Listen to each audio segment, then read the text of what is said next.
नमस्कार सभी को, गुड मॉर्निंग। मैं शुभकरण, सहायक आचार्य EFM।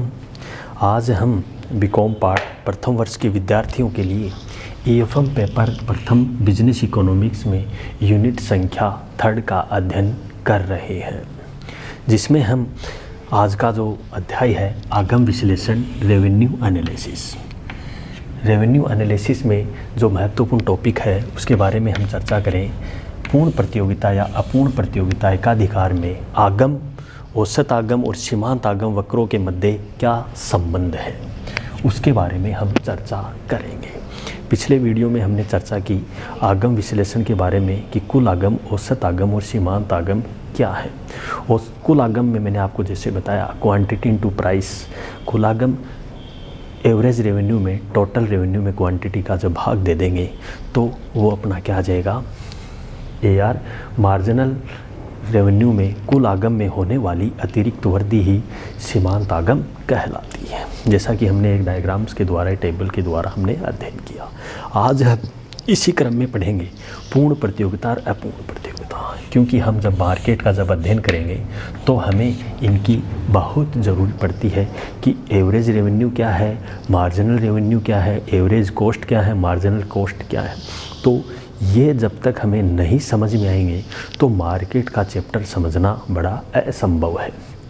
तो हमें पहले रेवेन्यू के बारे में हम चर्चा करेंगे।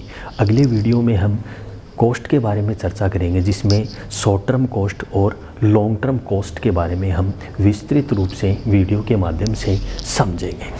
तो हम पढ़ें आज पूर्ण प्रतियोगिता के अंतर्गत। जैसा कि बाज़ार में मैंने आपको बताया, पूर्ण प्रतियोगिता बाज़ार वह बाज़ार है जिसमें अनेक क्रेता और अनेक विक्रेता होते हैं, परंतु समान क्या होती है, प्रोडक्ट होता है और उसमें लगभग समान वस्तु होती है और प्रतिस्पर्धा पाई जाती है। इक्वल प्राइस डिसाइड किया जाता है, वो क्या कहलाती है, पूर्ण प्रतियोगिता।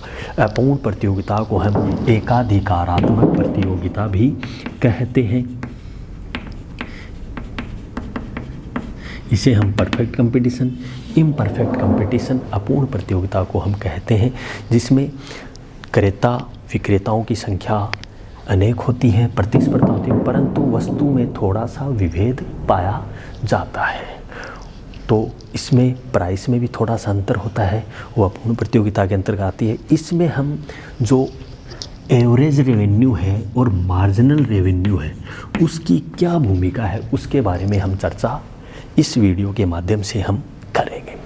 तो हम सर्वप्रथम हम बात करें अपूर्ण प्रतियोगिता या पूर्ण प्रतियोगिता के अंतर्गत औसत व आगम वक्र में, तो हम एक टेबल के माध्यम से हम समझेंगे कि पूर्ण प्रतियोगिता में किस प्रकार से क्रियान्वयन किया जाता है। पूर्ण प्रतियोगिता में सीमांत व औसत आगम। पहले पूर्ण प्रतियोगिता पढ़ेंगे। पूर्ण प्रतियोगिता में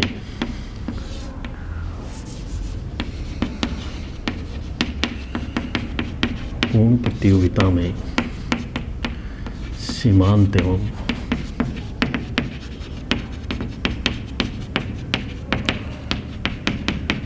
औसत आगम। पूर्ण प्रतियोगिता में सीमांत एवं औसत आगम के बारे में हम इस वीडियो के माध्यम से चर्चा करने वाले हैं। हम बात करेंगे पूर्ण प्रतियोगिता के अंतर्गत, जैसे कि मान लें यहाँ पर उत्पादन की मात्रा है,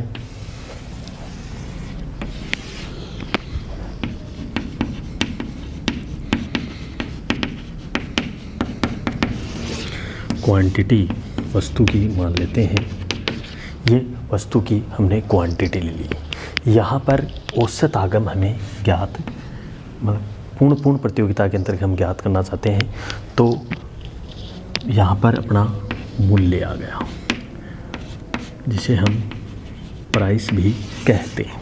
प्राइस को मैंने आपको बताया, प्राइस को हम AR भी कहते हैं, एवरेज रेवेन्यू भी कहते हैं। इसे अपन औसत आगम भी कह सकते हैं। इसे अपन क्या कह सकते हैं, औसत आगम। मैंने आपको बताया था पूर्ण प्रतियोगिता बाजार वह बाजार होता है जहाँ पर अनेक क्रेता और अनेक विक्रेता होते हैं, परंतु वस्तु समरूप होती है और समान क्या होती है, प्राइस होती है। तो यहाँ पर प्राइस को हम इक्वल मान लेंगे। माना कि प्राइस वस्तु की समान है तो 10 रुपये समान मान लेते हैं। तो AR अपना मूल्य हो गया, तो तो वो क्या हो गई, समान 10-10 रुपये। अब हम बात करें टीआर की। टोटल रेवेन्यू किस प्रकार से ज्ञात करेंगे, तो टोटल रेवेन्यू हम ज्ञात कर सकते हैं इसमें गुणा करके। तो आसानी से हम टोटल रेवेन्यू को ज्ञात किया जा सकता है क्वांटिटी में मूल्य आईआर को गुणा करके। ये अपनी टोटल रेवेन्यू होगी। मार्जिनल रेवेन्यू हमें निकालनी, इसलिए हमें टोटल रेवेन्यू की ज़रूरत पड़ी। तो मार्जिनल रेवेन्यू मैंने कुल आगम में होने वाली अतिरिक्त वृद्धि को अपनी क्या कहते हैं, यहाँ पर 10 का अंतर, यहाँ पर 10 का अंतर, इधर 10 का, कि कुल आगम में होने वाली अतिरिक्त वृद्धि ही क्या कहलाती है, सीमांत आगम कहलाती है। तो यहाँ पर इक्वल देखा जाए तो सब में क्या है, 10-10 का अंतर है। तो इसका हम डायग्राम बनाएं कि पूर्ण प्रतियोगिता में AR और MR वक्र किस प्रकार से बनेंगे। ये क्वांटिटी AR और MR, क्वांटिटी 6, 1 2 3 4 5 6, ये अपनी क्वांटिटी होगी, ये अपनी प्राइस होगी। 10-10 का अंतर ले लेते हैं, 10 20 30 40 50 60 70 80। तो यहाँ पर हमारा जब कर्व बनेगा तो पूर्ण प्रतियोगिता के अंतर्गत हमने बताया AR और MR वक्र क्या है, इक्वल है। देखो यहाँ पर, तो हम मान लेते हैं 10 की क्वांटिटी, हाँ, तो AR और MR क्या होगी, यहाँ पर बराबर होगी, AR बराबर MR। ये पूर्ण प्रतियोगिता की अपनी स्थिति है, क्योंकि यहाँ पर AR MR बराबर क्यों है, देखो क्वांटिटी एक है। जब क्वांटिटी एक है, प्राइस भी यहाँ पर 10 है, MR भी 10 है, क्वांटिटी 2 है तो प्राइस भी 10 है और MR भी 10 है। तो इस प्रकार से पूर्ण प्रतियोगिता के अंतर्गत AR MR वक्र क्या होगा, बराबर होगा।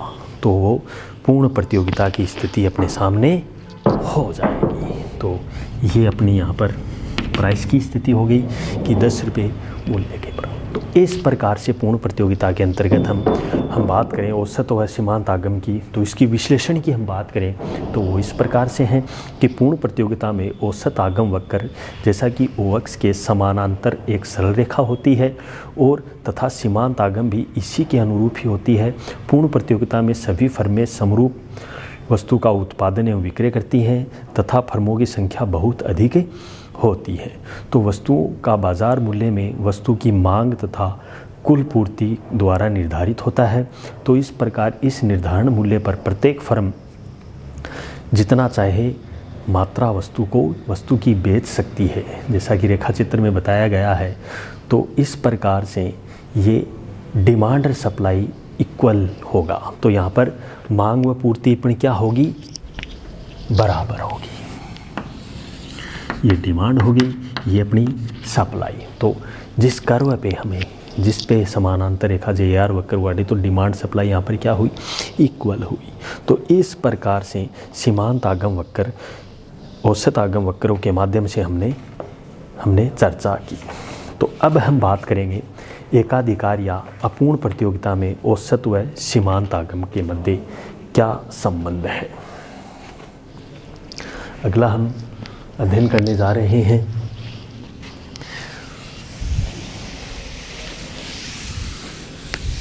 अपूर्ण प्रतियोगिता के या एकाधिकार के अंतर्गत है। एकाधिकार या अपूर्ण प्रतियोगिता में एकाधिकार या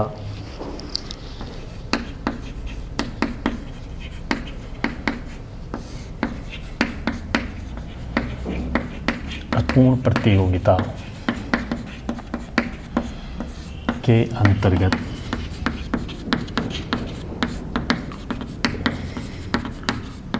औसत एवं सीमांत आगम का संबंध है। किस प्रकार का संबंध है,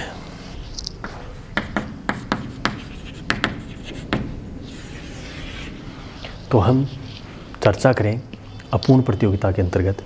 तो मैंने आपको बताया जैसा कि पूर्ण प्रतियोगिता में यहाँ पर सर्वप्रथम हम क्या लेंगे, वस्तु की इकाइयाँ। या उत्पादन की इकाइयाँ 1 2 3 4 5 6 7 8 कितनी भी ले सकते हैं, 6 तक ले लेते हैं, ज़्यादा नहीं लेंगे वस्तु की इकाइयाँ। आगे हम बात करें या उत्पादन की इकाइयाँ, आगे हम बात करें औसत आगम और सीमांत आगम की बात हम कर रहे हैं। तो यहाँ पर अपूर्ण प्रतियोगिता और पूर्ण प्रतियोगिता में प्राइस क्या होती है, अलग अलग होती है। तो हम यहाँ पर प्राइस को AR कहते हैं। तो प्राइस हम डिफरेंट प्राइस लिखेंगे तो तभी हम निर्धारण कर पाएंगे।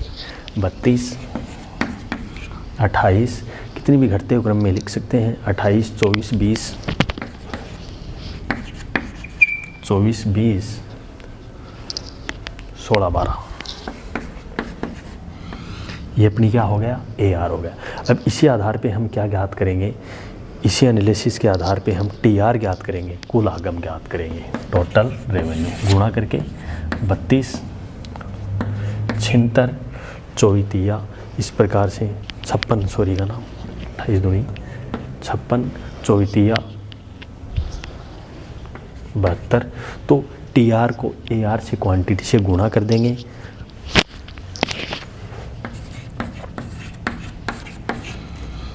इस प्रकार से हम TR ज्ञात कर लेंगे। परछकानी 72। अब आ जाएगी अपनी MR किस प्रकार से एनालिसिस करेंगे। MR कुल आगम में होने वाली अतिरिक्त वृद्धि, यहाँ पर 32, यहाँ पर 32 के बाद में अंतर हुआ 24 16 8 0 माइनस का 8। तो हम एक डायग्राम के द्वारा हम देखें अपूर्ण प्रतियोगिता के अंतर्गत मूल्य उत्पादन निर्धारण में ये YO अक्ष हो गया, YO अक्ष यहाँ पर उत्पादन, यहाँ पर आगम AR और MR। तो इस प्रकार से हम इसकी चर्चा करें तो कर सकते हैं आसानी से। 1 2 3 4 5 6 2 3 4 5 6 ये आ गया AR MR। 4 4 4 8 4 12 16 20 24 28 और 32। एक क्वांटिटी में 32, दूसरे में 28, ये गिरता होगा 24 20। तो ये अपना AR तो इस प्रकार से बन जाएगा। 12 क्वांटिटी ये AR हो गया और MR गिरता हुआ होगा। ये अपना मार्जिनल रेवेन्यू AR MR का कर्व इस प्रकार से बनेगा। तो यहाँ पर हम बात करें एनालिसिस की तो AR और MR वक्र जहाँ पर ये एन काट देता है, यहाँ पर इक्विलिब्रियम की स्थिति पाई जाएगी। यहाँ पर ही हम लाभ का निर्धारण या फिर यहाँ पर ही इक्विलिब्रियम की स्थिति उत्पन्न कर पाएंगे। तो इस प्रकार से अपूर्ण प्रतियोगिता या एकाधिकार में, जैसा कि पूर्ण प्रतियोगिता में मैंने आपको बताया, पूर्ण प्रतियोगिता में भी एकाधिकारात्मक में बाजार AR MR मिलती होती है। AR रेखा MR रेखा से अधिक मात्रा में या अधिक गिरती हुई होती है। तो इस प्रकार से हम एकाधिकार के अंदर भी MR वक्रों के बीच में हमने किया। तो एकाधिकार भी पूर्ण प्रतियोगिता में के अंतर्गत औसत आगम वक्र दाएं का ढालू होता है। तो इस प्रकार उद्योग का मांग वक्र होता है। सीमांत आगम वक्र नीचे स्तर के रूप में इस प्रकार डायग्राम के रूप में दिखाया गया है, ये नीचे और क्रमगत होता है। तब इसके हम संबंध की बात करें तो जैसा कि मैंने आपको पूर्व के वीडियो में बताया था, संबंध EP बराबर AR divide by AR minus MR, MR बराबर AR EP less than 1 divide by 1। एक सिचुएशन तो ये बन गई। दूसरी AR बराबर EP लेस देन 1, ये थर्ड स्थिति हो गई। ये फर्स्ट, ये सेकंड, ये थर्ड। तो इस प्रकार से आगम व औसत आगम वक्रों का इस प्रकार से एनालिसिस कर सकते हैं। तो हम अगले वीडियो में हम मिलेंगे इसी क्रम में कि लागतों के बारे में हम चर्चा करेंगे कि औसत आगम और सीमांत आगम के अलावा कि अल्पकालीन लागतें और दीर्घकालीन लागतें कौन कौन सी हैं, अल्पकालीन लागतों का आगम से क्या संबंध है। तो इसमें संबंध यही है जो एवरेज रेवेन्यू और मार्जिनल रेवेन्यू यहाँ पर जो कॉस्टें काटती हैं, यहाँ पर हम फर्म में या मार्केट में निर्धारण करते हैं कि AR पे जब लागतों का निर्धारण होता है कि न्यूनतम, जिसमें न्यूनतम लागतों का क्रियान्वयन, उनके बारे में हम अगले वीडियो में चर्चा करेंगे। तब तक के लिए बहुत ही बहुत धन्यवाद। Thank you.